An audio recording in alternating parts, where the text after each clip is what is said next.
اعوذ باللہ من الشیطان الرجیم بسم اللہ الرحمن الرحیم اللہم صلی علی محمد و آل محمد و عجل فرجہم۔ پیارے بچوں، السلام علیکم ورحمۃ اللہ وبرکاتہ۔ ہم آپ کو کہانی کے اس منزل تک لے گئے کہ جہاں پہ حضرت مسلم بن ابن عقیل جو تھے ان کو شہید کر کے اور کوفہ میں ان کے لاش کو پھرایا گیا، اور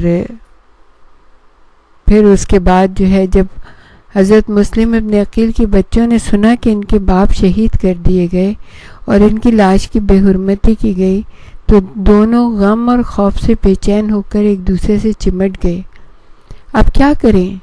ابراہیم نے بڑے بھائی اون سے پوچھا، سب سے پہلے تو ہمیں قاضی شرعی کا گھر چھوڑ دینا چاہیے، کیونکہ اب سپاہی ہماری تلاش میں ہوں گے۔ ہمیں یہاں پایا تو ان گھر والوں پہ بھی مصیبت آ جائے گی۔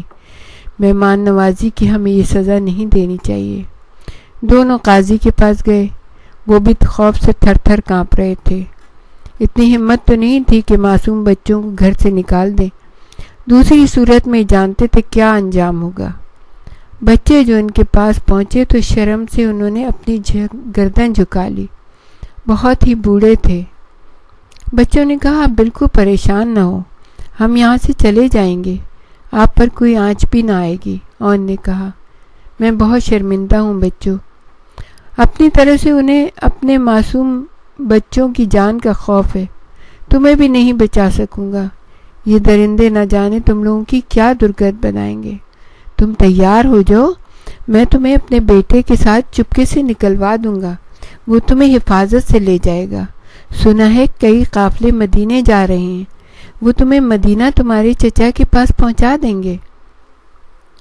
یہ کہہ کر انہوں نے فوراً اپنے بڑے بیٹے کو بلایا اور اس سے کہا، بچوں کو قافلہ سالار کے سپرد کر دینا، کہنا بخیریت تمام پہنچ گئے تو بہت انعام و اکرام ملے گا۔ آج کل دنیا میں بس پیسے ہی کی تو قدر ہے، اسی کا منہ دیکھتی ہے، ساری مروت ختم ہو چکی ہے۔ انہوں نے بچوں کو دعائیں دے کر رخصت کیا۔ قاضی کا بیٹا حضرت مسلم ابن عقیل کے دونوں بچوں اون اور ابراہیم کو لے کر چھپتا چھپاتا مسافر خانے پہنچا تو قافلہ روانہ ہو چکا تھا، صرف گرد و غبار نظر آ رہا تھا۔ لڑکے نے کہا، دیکھو بچوں، بس اس غبار کی طرف بڑھتے چلے جاؤ، تیز قدم اٹھائے تو جلدی سے پہنچ جاؤ گے۔ اگر کسی نے مجھے تمہارے ساتھ دیکھ لیا تو پہچانے جاؤ گے اور سب یہ دھرے پر پانی پھر جائے گا، تمہاری جانیں بھی جائیں گی اور میرا خاندان بھی برباد ہو جائے گا۔ بچوں نے کہا، بس بھائی، آپ کی اتنی عنایت بہت ہے، آپ فکر نہ کیجیے، ہم بخیریت قافلے تک پہنچ جائیں گے۔ یہ کہہ کر دونوں رخصت ہوئے اور تیزی سے قافلے کی طرف بھاگنے لگے۔ مسلم ابن عقیل کے بچوں کی عمر 9 اور 10 برس تھی۔ بھاگتے بھاگتے بھاگتے بھاگتے دونوں کے دم پھول گئے، مگر غبار کو نہ پکڑ پائے۔ قافلہ نہ جانے کب کا گزر چکا تھا، صرف غبار معلق تھا۔ ایسے غبار تو ہوا میں بہت سے نظر آ رہے تھے۔ شاید کوئی قافلہ نہیں گزرا تھا، آندھی چلی تھی جس کی وجہ سے ہر طرف مٹی ہی مٹی، غبار ہی غبار چھایا ہوا تھا۔ بچے تھک کر سستانے لگے، ایک دوسرے سے کہنے لگے، صبح ہوئی تو لوگ جاگ جائیں گے۔ ڈر کے مارے دونوں بچے جھاڑیوں میں چھپ گئے۔ دور سے اذان کی آواز آ رہی تھی، وہاں پر کوئی نہیں تھا جو بچوں سے کہتا، بچوں نماز پڑھ لو، مگر یہ آل محمد کے گھر کے بچے تھے۔ وہیں ریت پر تیمم کیا اور خدا کی بارگاہ میں سربت سجود ہو گئے، رو رو کر دعائیں کرنے لگے۔ لوگ آنے جانے لگے، چند لوگ ان کے بالکل قریب سے گزرے۔ ان لوگوں کی باتوں سے پتہ چلا کہ ان کی تلاش شروع ہو گئی ہے۔ قاضی شرعی کو جیل میں ٹھوس دیا گیا ہے، ان کا بیٹا افسروں کو رشوت دیتا بھاگا پھر رہا ہے۔ بچوں کے سروں پر بڑے بڑے انعام لگائے گئے تھے، لوگ سارے کام چھوڑ کر ان کی تلاش میں گھوم رہے تھے۔ اس زمانے میں صرف پیسے کی قیمت تھی، لوگ پیسے کے چکر میں بچوں کو بھی قتل کرنے کے لیے تیار تھے۔ وہیں جھاڑیوں کی آڑ میں دونوں کو نیند آ گئی۔ ایک دم آنکھ کھلی تو چاروں طرف سے اپنے آپ کو سپاہیوں کی نرغے میں دیکھا۔ سپاہی انہیں پکڑ کر ابن زیاد کے دربار میں لے گئے۔ وہ اس وقت کسی اور اہم کام میں مشغول تھا۔ اس نے کہا ان بچوں کو جیل میں ڈال دو۔ چھوٹے چھوٹے ننھے بچے، ان کو لے جا کر جیل میں ڈال دیا گیا۔ اس جیل کا محافظ بڑا دیندار آدمی تھا، بوڑھا بھی بہت تھا۔ اسے نہ موجودہ سیاست کی چالوں کا پتہ تھا، نہ کوئی ہمدردی۔ اس جیل میں عموماً جس جیل میں ان چھوٹے چھوٹے بچوں کو ڈالا گیا تھا، بڑے بڑے چور، ڈاکو اور قاتل ہی رکھے جاتے تھے۔ بوڑھے آدمی نے سوچا ان بچوں نے شاید کوئی شرارت کی ہو، کسی نے مذاق میں ڈرانے دھمکانے کو جیل میں بند کر دیا ہے، گھنٹہ 2 گھنٹے میں چھوڑ دیے جائیں گے۔ اس نے کہا کیوں بچوں، اب تو شرارت نہیں کرو گے؟ ہم نے کوئی شرارت نہیں کی، بچوں نے بڑی سنجیدگی سے کہا۔ ہمیں بے وقوف نہ بناؤ، بتاؤ تم نے کیا کیا؟ کیا حاکم کے باغ سے پھل اٹھائے تھے یا اس کے پرندوں کو پریشان کیا تھا؟ ضرور تم نے اس کے حوض کے شفاف پانی میں ریت جھونکی ہوگی یا اس کے استبل میں اینٹ پھینک کر گھوڑوں کو بھڑکایا ہوگا۔ نہیں نہیں، ہم نے کچھ نہیں کیا، بچوں نے کہا۔ تو پھر کیا سپاہیوں کا دماغ خراب ہے جو اتنے ننھے بچوں کو فضول پکڑتے پھرے؟ بچوں نے کہا بابا شاید آپ نہیں جانتے کہ ہم کون ہیں۔ کون ہو تم ہی بتاؤ۔ ہم مسلم بن عقیل کے بیٹے ہیں۔ جب یہ سنا کہنے لگا مسلم بن عقیل، ان پر خدا کی رحمت ہو، امام حسین ابن علی کے وکیل ہیں۔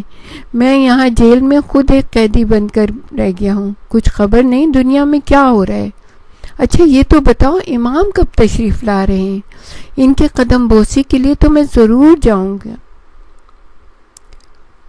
اور نے ابراہیم سے کہا بیچارے بڑے میاں کو کچھ پتہ نہیں، نہ جانے کن خوابوں کی دنیا میں رہتے ہیں۔ تب بچوں نے بڑے میاں کو ساری تفصیل سنائی۔ بوڑھے آدمی کو دھوکہ نہیں دینا چاہیے، اس سے جھوٹ بول کر رہائی حاصل کرنا ٹھیک نہیں ہے۔ جب انہوں نے حضرت مسلم ابن عقیل کے قتل کی داستان سنائی، بڑے میاں رونے لگے۔ یا خدایا، یہ دنیا کس رخ پر جا رہی ہے؟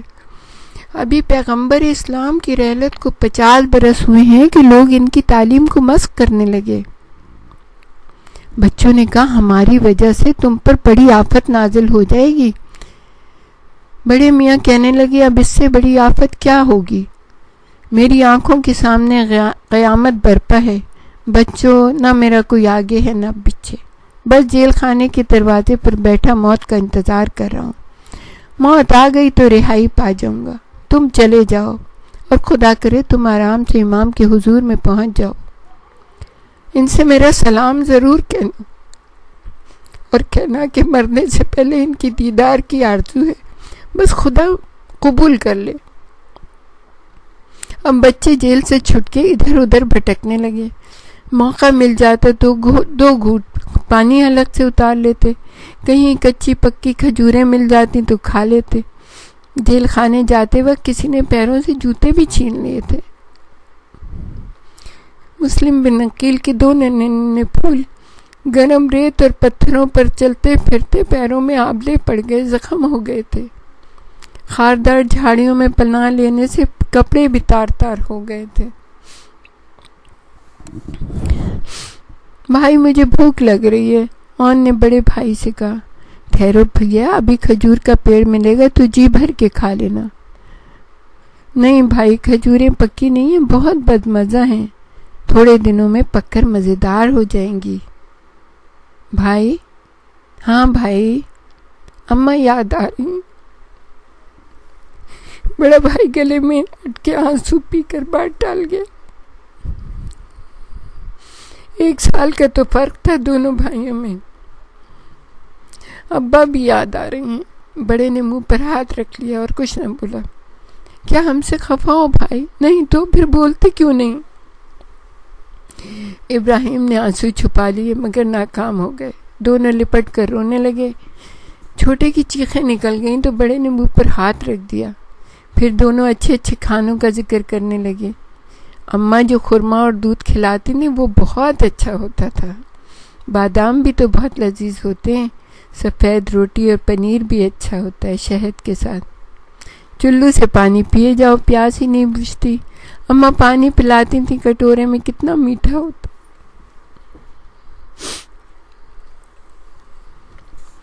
مزے مزے کی باتیں کرتے تو ہنسی نکل جاتی، دونوں سہم جاتے۔ بچے تو بڑے سخت جان ہوتے ہیں نا، کیسے بھی لاڈ پیار سے پلے ہوں، جب مصیبت آن پڑتی ہے تو بڑوں سے زیادہ ضبط کا اظہار کرتے ہیں۔ تھوڑی دور چلے تو ایک مکان نظر آیا، اس میں روشنیاں جگمگا رہی تھیں، ساتھ میں سرسبز باغ بھی تھا۔ دونوں چپکے دیکھنے لگے، لوگوں کے ہنسنے بولنے کی آوازیں آ رہی تھیں۔ یہ اس فکر میں تھے کہ لوگ سو جائیں تو فوراً داخل ہو جائیں باغ میں۔ جب اندھیرا ہو گیا تو دونوں چپکے سے دیوار پر چڑھ کر اندر چلے گئے، ایک پیڑ پر چڑھ کر بیٹھ گئے۔ وہاں سے کچھ حصہ اندر کے صحن کا بھی نظر آ رہا تھا۔ لوگ فرش پر بیٹھے بڑے بڑے کھانے، مرغ مسلم اور مختلف چیزیں کھا رہے تھے۔ بیٹھے بیٹھے بچے چل ہو گئے، چھوٹے کی آنکھ لگ گئی، بڑے بھائی نے اس کا سر اپنے شانے سے لگا لیا۔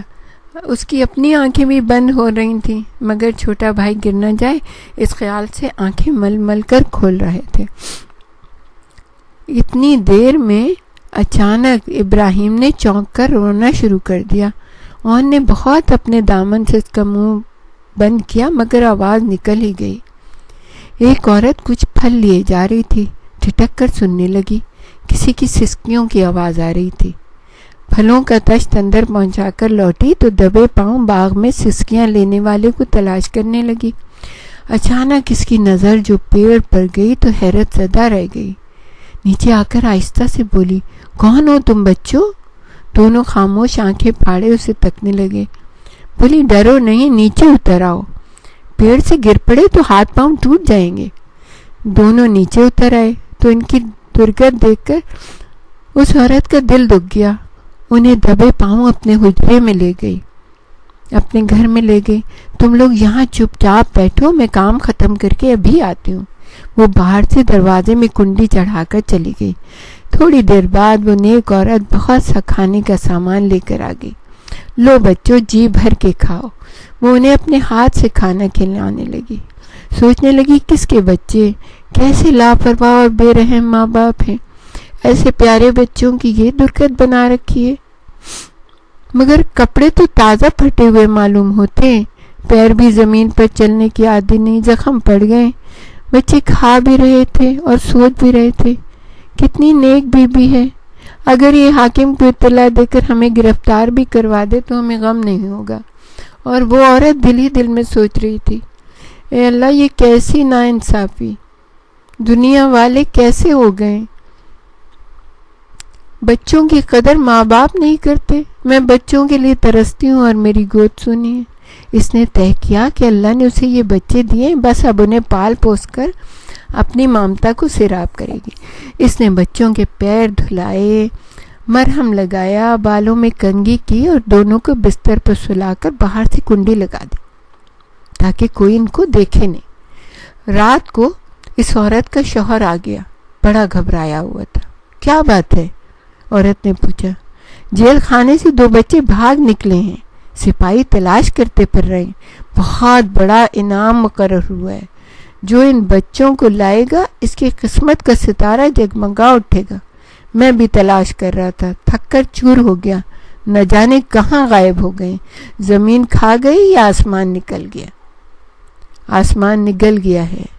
عورت حیرت سے اس کی طرف دیکھتی رہی۔ بچوں، یہ کہانی آگے بھی چل رہی ہے، ہم آپ کو حضرت مسلم ابن عقیل کے دونوں چھوٹے بچوں کا واقعہ بتائیں گے۔ وآخر دعوانا ان الحمد للہ رب العالمین۔